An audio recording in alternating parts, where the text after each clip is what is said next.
ఉన్న బంగారాన్ని విడిపించి ఆ రోజు ఆన్లైన్ రేటుకే మేము కొంటాం. Sharma gold company.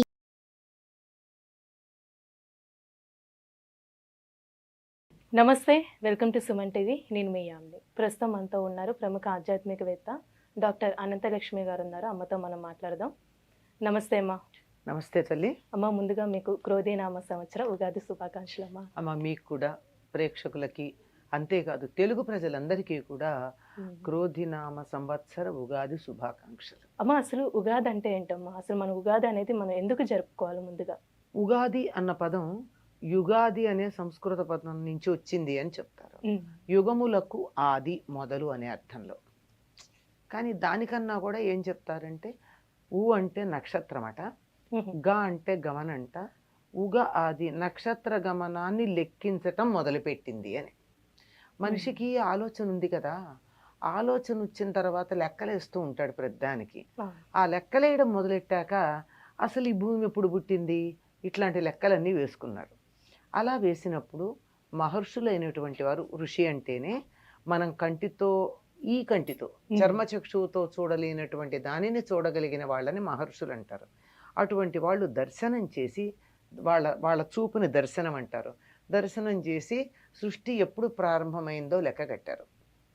ఆ లెక్క కట్టి దాన్ని, ఆ లెక్కలను ఎలా కట్టారంటే నక్షత్రాల యొక్క కదలికను అనుసరించి కట్టారు. ఎందుకంటే మన లెక్కలేస్తాం, ఏదో మనం ఒక యుగం అంటాం, తర్వాత ఇప్పుడు క్రీస్తు శకం అంటున్నాం. ఇది రాను రాను మారిపోవచ్చు. క్రీస్తు శకానికి ముందేం లెక్కలేసాం, వేరే యుగాలు ఉండేవి. అట్లా మారిపోతూ ఉంటాయి రాజకీయ కారణాల వల్ల, సాంఘిక కారణాల వల్ల. ఇవేం మారకుండా ఉండేది నక్షత్రాల యొక్క స్థితి. దాన్ని అనుసరించి లెక్కలు కడితే ఎప్పుడూ కూడా మార్పు రాదు. దాని రకంగా లెక్క పెట్టడం మొదలుపెట్టి అలా వెనక్కి చూసి సృష్టి ఎప్పుడు ప్రారంభమైంది, భూగోళం ఎప్పుడు ప్రారంభమైంది అని లెక్క కట్టుకుంటే మన ఋషులు చెప్పినటువంటి ప్రకారం 129,29,49,124 సంవత్సరాలు పూర్తయి 125వ సంవత్సరంలో రేపు ఉగాది అంటే ఈనాడు, ఉగాది నాడు ప్రవేశిస్తూ ఉంది. ఎంత జాగ్రత్తగా మన వాళ్ళు లెక్కలు కట్టి చెప్పారో చూడండి. దీన్ని కలియుగాలతో లెక్క చెప్పుకున్నట్టయితే కలియుగం ప్రారంభమై 5,124 అయి 125వ సంవత్సరం మొదలైంది కలియుగం నుంచి. అసలు భూమి ప్రారంభమై పుట్టిందప్పుడు అంటే భూమి యొక్క పుట్టిన రోజుగా మనం ఉగాదిని జరుపుకుంటున్నామమ్మా. ప్రతి సంవత్సరం ఇంకా ఉగాది జరుపుకుంటున్నామంటే భూమి యొక్క పుట్టినరోజుగా మనం లెక్క కట్టుకోవాల్సి ఉంది. అందువల్ల నక్షత్ర గమనాన్ని అనుసరించి లెక్క పెట్టడం మొదలు పెట్టిన రోజు ఉగాది. ఆ లెక్క ప్రకారం ఇక అప్పుడే ఎందుకు మొదలైంది, ఈ రోజే ఎందుకు లెక్క మొదలు పెట్టాలి అనే సందేహం కనుక వచ్చినట్టయితే దానికి కూడా మనకి మన శాస్త్ర గ్రంథాలు చక్కని నిదర్శనాలు చూపించాయి. అందులో ఏమిటంటే, చైత్రే మాసే జగద్బ్రహ్మ ససర్జ ప్రథమేహని శుక్లపక్షే సమగ్రంతు తథా సూర్యోదయే సతి వత్సరాదో వసంతాదో రవిరాజ్యే తదైవచ. అంటే ఈ జగత్తుని బ్రహ్మ పూర్తి చేశాడు సృష్టి చేయడం. ఎప్పుడు సృష్టి కార్యం అనేది పూర్తి చేశాడు? చైత్రే మాసే, చైత్రమాసంలో. ఎప్పుడు? శుక్లపక్షే, శుక్లపక్షంలో. వత్సరాదో వసంతాదో, వత్సరానికి సంవత్సరానికి మొదలు వసంత ఋతువుకు మొదలైనప్పుడు శుక్లపక్షే. అంటే ఇక్కడ మళ్ళీ అక్కడ చెప్పిన దగ్గర పెట్టుకుంటే వసంత ఋతువులో చైత్రమాసంలో శుక్లపక్షంలో మొదటి రోజు అంటే పాడ్యమి నాడు సూర్యోదయే సతి, సూర్యోదయ సమయంలో ఆయన ససజ్జ చక్కగా పూర్తిగా సృష్టి చేయడం అనేది పూర్తి చేసి ఇక నుంచే సృష్టి మొదలు అన్నట్టు ఆయన. అంటే ఇంకా ఈ భూగోళం, దీని మీద మానవులే కదా సమస్తమైన జీవులు, వీళ్ళందరూ తిరగడం మొదలవుతుంది అని చెప్పినటువంటి రోజు. అందువల్ల ఎప్పుడు చేసుకోవాలి సంవత్సరాది అంటే, సంవత్సరాన్ని లెక్క పెట్టడం వసంత ఋతువు, చైత్రమాసం, శుక్లపక్షం, పాడ్యమి తిథి సూర్యోదయంతో ఉండాలి. అప్పుడు అప్పటి నుంచి లెక్క పెట్టుకోవడం మొదలైంది కనుక చైత్ర శుద్ధ పాడ్యమిని మనం ఉగాదిగా లేక సంవత్సరాదిగా జరుపుకుంటూ ఉన్నాం. అమ్మ అసలు ఈ యుగాది రోజు మనం చేయవలసిన నియమాలేంటి? అసలు చేయకూడని పనులంటే ఏంటమ్మా? ఉగాది నాడు సంవత్సరం మొదటి రోజు గనక హ్మ్. మొదటి రోజు ఎలా ఉంటే సంవత్సరం అంతా అట్లా అలానే ఉంటుందని మనకి ఉంటుందంటారు. నమ్మకం. పుట్టినరోజు అవనివ్వండి, ఏదైనా సరే హ్మ్. ప్రారంభం. కనుక ఇది ప్రారంభ దినం గనక ఈనాడంతా శుభంగా ఉండాలి అని అనుకుంటాం. అందుకని సూర్యోదయానికన్నా ముందే లేచి అభ్యంగన స్నానం చేస్తాం. హ్మ్. అభ్యంగన స్నానం అంటే తలకి నూనె రాచుకుని చక్కగా తల రుద్దుకుని స్నానం చేయడం అభ్యంగన స్నానం. అభ్యంగన స్నానం తర్వాత నూతన వస్త్రధారణం, హ్మ్. కొత్త బట్టలు కట్టుకోవాలి. ఆ తరువాత దేవుడి ఇంట్లో దేవుడి మందిరంలో కానీ లేక దేవాలయానికి కానీ వెళ్ళి హ్మ్. అక్కడ నమస్కారం చేయాలి. ముందు ఇంట్లో చేసుకోవాలి. చేసుకుని దేవుడికి ఉగాది పచ్చడి నివేదన చేసి ప్రసాదంగా స్వీకరించాలి. హ్మ్. ఇంటి పైన ఒక జెండా ఎగరవేయాలి. అంటే జెండా ఎందుకు ఎగరేస్తాం? హ్మ్. ఆనందానికి సంకేతం. హుహు. జెండా ఇది సంతోషంగా ఉంటే జెండా ఎగరేస్తాం. ఎవరైనా దేశ నాయకులు చనిపోతే ఏం చేస్తామమ్మా? జెండాని కిందకి దించుతాం. హ్మ్. అంటే సంతోషానికి సంకేతం జెండా ఎగరేయటం. హ్మ్. ఎందుకో మనకి కాలగర్భంలో అది గతించిపోయింది. ఎక్కువ మనం వినలేదు. జెండాలు ఎగరేయడం ఉత్తర దేశంలో ఉంది కానీ మన దగ్గర లేదు. హ్మ్. ఆ తరువాత చేయవలసింది ఏమిటంటే మిగిలిన పండగల కన్నా భిన్నంగా చేసేటటువంటిది పంచాంగ శ్రవణం. అమ్మ ఇప్పుడు పంచాంగం అనేది అందరి ఇళ్లలో ఉండాలా? అంటే ఆ రోజు ప్రత్యేకంగా తెచ్చుకోవాలంటారా పంచాంగం అనేది? అంటే అంటే పంచాంగం అప్పట్లో చదవడం చేతైన వాళ్ళు, హ్మ్. ఇవాళ తిథి ఏమిటి అంటే చూడగలిగిన వాళ్ళు, వారం తెలుస్తూనే ఉంటుంది. హ్మ్. నక్షత్రం చూసుకుని, నక్షత్రం మనం నిత్యం పూజలో చెప్పుకోం. కానీ హ్మ్. నక్షత్రం దేనికి? ఎక్కడికన్నా బయలుదేరుతుంటే తారాబలం చూసుకోవడానికి. ఇవి చేతైనటువంటి వాళ్ళు ఇంట్లో పంచాంగం పెట్టుకోవడం మంచిది. హ్మ్. ఇవి చేతకానప్పుడు ఎవరో ఒకళ్ళ దగ్గరికి వెళ్ళేటప్పుడు హ్మ్, లేకపోయినా పర్వాలేదు. కానీ ఉంటే మాత్రం ఎమర్జెన్సీకి ఇప్పుడు ఎవరో వచ్చారు పండితుడు, ఇవాళ ఈ హ్మ్. నక్షత్రం మేము చెయ్యొచ్చా అంటే గబగబా ఇంట్లో పుస్తకం ఉంటే ఆయనకిస్తాం. ఆ! అందువల్ల ఇంట్లో పెట్టుకోవడం మంచిదే. పంచాంగం అంటే కాలానికి సంబంధించిన 5 లక్షణాలని చెప్పేది. హ్మ్. కాలాన్ని గుర్తించాలంటే 5 ఉంటాయి. తిథి, వార, నక్షత్ర, యోగ, కరణాలు. ఈ 5 గురించి చెప్పేటటువంటిది పంచాంగం. అమ్మ ఇప్పుడు పంచాంగం అనేది మన ఇంట్లో అసలు ఎందుకు తెచ్చుకోవాలి? అలానే ఎందుకు వినాలమ్మా ఆ రోజు? మనం ప్రత్యేకంగా ఆ రోజే వింటారు. సంవత్సరంలో ఆ రోజు ప్రత్యేకంగా వింటారు. ఎందుకమ్మా? అంటే పూర్వకాలం ప్రతిరోజు ఇంటికి యాయవార బ్రాహ్మడొచ్చి హ్మ్. ఆ రోజు తిథివార నక్షత్ర యోగ కరణాలు చెప్పి సీతారామాభ్యాం నమః అంటే ఒక గుప్పెడు బియ్యం వేసేవాళ్ళు. ఇప్పుడు అలా చెప్పేవాళ్ళు లేరు గనక మనకు అందుబాటులో ఉండాలి. కానీ హ్మ్. ఈ రోజు పంచాంగం తప్పనిసరిగా వినాలని ఎందుకు చెప్తారంటే పంచాంగం వినడం వల్ల కళ్యాణ గుణావహం, రిపుహరం, దుస్వప్న దోషాపహం, గంగా స్నాన విశేష పుణ్యఫలదం, గోదాన తుల్యం నృణాం, ఆయుర్వృద్ధిం ఉత్తమం శుభకరం, సంతాన సంపత్ప్రదం, నానా కర్మసు సాధనం సముచితం, పంచాంగమాకర్ణ్యత. పంచాంగాన్ని వినాలయ్యా, మంచి శుభాలు కలిగిస్తుంది, శత్రువులు నాశనం చేస్తుంది, హ్మ్. చెడు కళలు వస్తే దాని చెడ్డ కళల ఫలితాన్ని పోగొడుతుంది, గంగా స్నానం చేసినటువంటి ఫలితాన్ని లభింపజేస్తుంది, గోదానం చేసినటువంటి పుణ్యం కలుగుతుంది, ఆయుష్ని వృద్ధి చేస్తుంది, శుభాన్ని కలిగిస్తుంది, హ్మ్. సంతానం యొక్క ఫలితాన్ని ఇస్తుంది, అన్ని పనులకి సాధనంగా ఉంటుంది. తప్పనిసరిగా వినాలి ఇంకా ఆ వినాలి రోజు. అంటారు. ఎందువల్ల అంటే తిథిని వినడం వల్ల తిథేశ్చ శ్రియమాప్నోతి. హ్మ్. ఇవాళ ఫలానా తిథి అని వింటే పాడ్యమే అని విన్నాం అనుకో, ఆ విన్నందువల్ల నాకు మేలు కలుగుతుంది. వారాదాయుష్యవర్ధనం, ఇవాళ మంగళవారం అని విన్నాం అనుకో, హ్మ్. ఆ విన్నందువల్ల నాకు మేలు కలుగుతుంది, ఆయువు పెరుగుతుంది. అలాగే నక్షత్రాత్ హరతే పాపం, ఇవాళ ఫలానా నక్షత్రం అని వింటే దానివల్ల నాకున్న పాపం కాస్త నశిస్తుంది. యోగాద్రోగ నివారణం, యోగం ఏది అన్నది విన్నందువల్ల రోగం పోతుంది. కరణాత్ కార్యసిద్ధిశ్చ, కరణం వల్ల కార్యము సిద్ధిస్తుంది.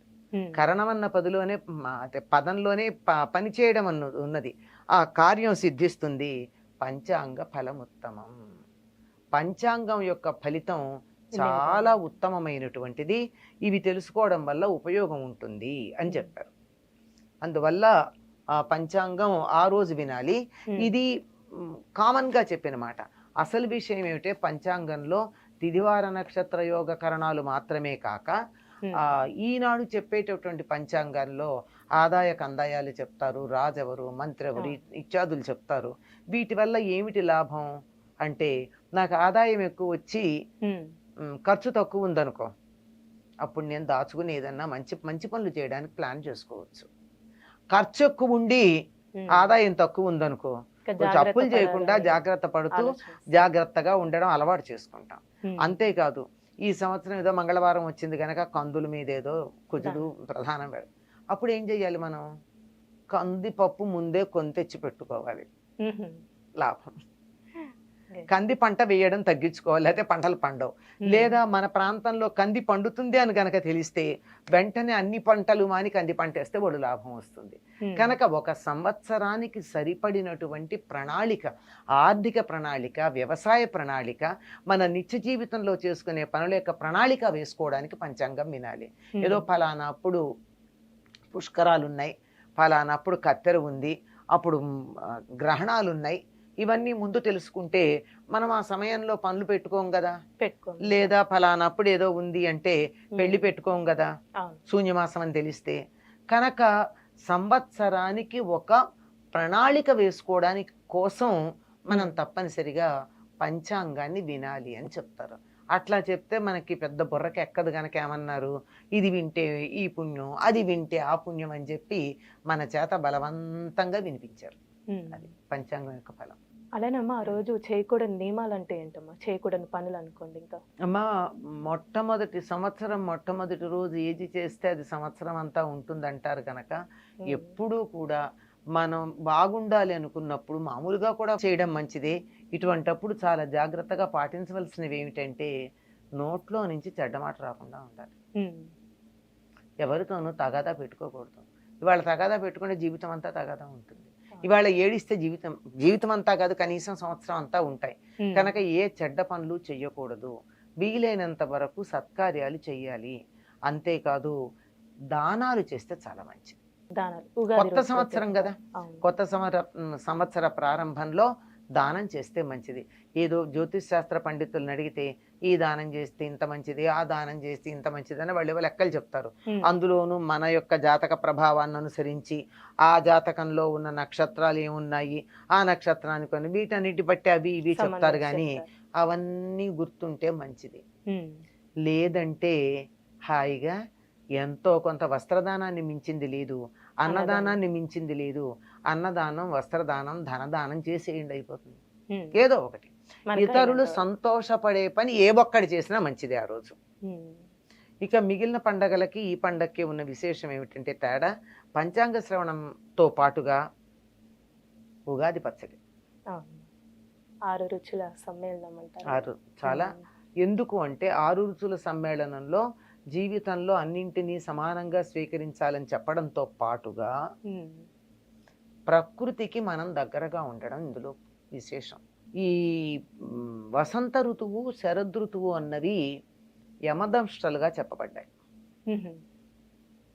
ఈ యమదంష్ట్రలు అంటే ఏంటి, యముడు చాలా కూరలు రెడీగా పెట్టుకున్నాడు అనమాట, కసక్కం వండడానికి.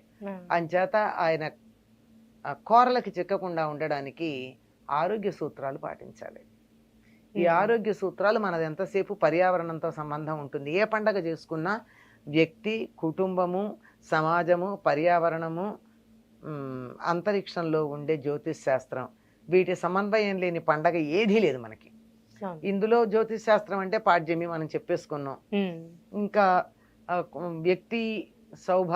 వ్యక్తి యొక్క ఔన్నత్యం అంటే ఈనాడు తప్పనిసరిగా చేయాల్సింది ఇది తినడం ఆరోగ్యానికి మంచిది అన్న 6 రుచులు అని చెప్పేటప్పటికల్లా కుటుంబంలో ఒకళ్ళు కోపంగా ఉన్నా, ఒకళ్ళు తాపంగా ఉన్నా పులిహార తింటుంటే పచ్చిమిరపకాయ కొరికినట్టుగా అని చెప్పి సంతోషించి ఊరుకోవాలి. భోజనంలో మనం మిరపకాయ బజ్జీలు కూడా తింటాం కదా, ఆవకాయ కూడా తింటాం కదా, కారము ఇష్టమేగా మనకి. వాటిని చేదు ఇష్టం లేదా, కోకోకోలా తాగట్లేదమ్మా, చేదు ఇష్టం లేదని ఎట్లా అంటాం, కనుక చేదు తీసుకోవాలి. ఇలా అన్ని రకాల రుచులు తీసుకుని అందరితోనూ కలిసి ఉండాలని ఒక సమభావం చెప్తాయి 6 రుచులు. అలాగే అన్నిటికీ సంబంధించి పర్యావరణానికి, ఆరోగ్యానికి సంబంధించింది ఏమిటంటే, ఈ ఋతువు యమదంష్ట్రలుకి సంబంధించిందని చెప్పుకున్నామే, అనారోగ్యం చేసే అవకాశం ఎక్కువ ఉంది. చెట్లు బాగా పూలు పూస్తూ ఉంటాయి, అంటే మనకి భాగ్యనగరంలో అంత అదృష్టం లేదనుకోండి, ఆ. పెద్ద పెద్ద వృక్షాలు ఉంటే చెట్ల నిండా విరగపూయడం అంటారే అట్లా పూస్తాయి. వాటిలో బొడ్డు పుప్పొడి ఉంటుంది. ఈ పుప్పొడి వల్ల ఎలర్జీ వచ్చే సమస్య కొంతమందికి ఉంది. అంతకు ముందు శిశిరంలో విపరీతంగా చలుండి ఒక్కసారిగా ఎండ రావడం మొదలయ్యేటప్పటికి దానివల్ల అనేక రకాలుగా ఋతువుల మార్పిడి వల్ల అనారోగ్యం వస్తూ ఉంటే వీటి నుండి తట్టుకోవడానికి పనికొచ్చేటటువంటిది మనం తినే ఉగాది పచ్చడి. ఉగాది పచ్చడి నిజానికి నింబ పల్లవ భక్షణం అని ఉంటుంది. అంటే వేప చిగుళ్ళు తినాలి. మన వేప చిగుళ్ళు తినలేక వేప పువ్వు తింటాం. ఉపయోగిస్తాం. నిజంగా ఎవరైనా కావాలంటే ఒక చిన్న ప్రయోగం చేయొచ్చు. ఈ రోజు నుండి అంటే ఉగాది నుండి పోనీ వాళ్ళు ఎందుకులే కానీ రేపటి నుండి 15 రోజుల పాటు ఉదయం పరగడుపున ఎర్రగా ఉండే వేప చిగుళ్ళు గనక తిన్నట్టయితే 15 రోజులు సంవత్సరం మొత్తం మీద జలుబు, దగ్గు, జ్వరం రావు. యాంటీబయాటిక్ ఉపయోగిస్తాం కాదమ్మా, ముందు అసలు ప్రివెంటివ్ రాకుండా మనకి రోగనిరోధక శక్తిని ఇచ్చేస్తుంది. జ్వరం రాదు, దగ్గు రాదు, జలుబు రాదు. కనుక చిగుళ్ళు తినలేం గనక పువ్వు వేసుకొని తింటూ ఉంటాం. అన్నీ కూడా ఆరోగ్యానికి సంబంధించినటువంటివే. అమ్మా, ఆరోగ్యం గురించి కానీ ఇప్పుడు ఉగాదికి సంబంధించిన విశిష్టత చాలా చక్కగా తెలియజేశారమ్మా. ధన్యవాదాలు. సంతోషం అమ్మా. సుమన్ టీవీలో మీ పర్సనల్ అండ్ బిజినెస్ ప్రమోషన్స్ కోసం కింది నెంబర్కి కాంటాక్ట్ చేయండి.